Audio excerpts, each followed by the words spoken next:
Assalamualaikum dan hai semua. Bertemu lagi kita dalam Ellen Channel yang menyediakan gosip-gosip artis Malaysia dan luar negara.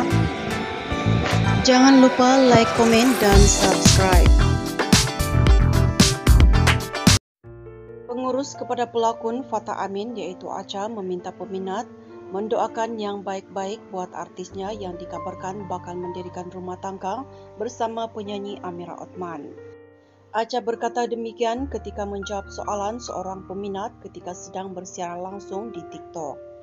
Acha, betul ke artikel pagi tadi Fatmira dan nak kahwin? Tanya netizen.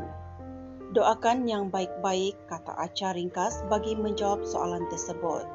Menjengah ke ruangan komen, rata-rata netizen meluahkan rasa teruja untuk menanti hari bahagia kedua selebriti itu.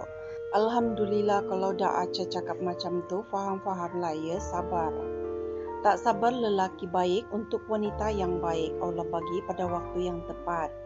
Kalau betul mereka berjodoh, minta-minta ini jodoh yang terakhir untuk mereka berdua, semoga kekal hingga akhir hayat.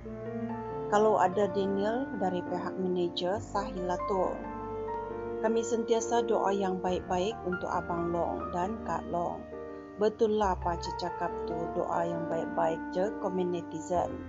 Terdahulu sebuah berita melaporkan desas-desus berkenaan Fatah dan Amira yang sedang menunggu hari bahagia mereka tidak lama lagi.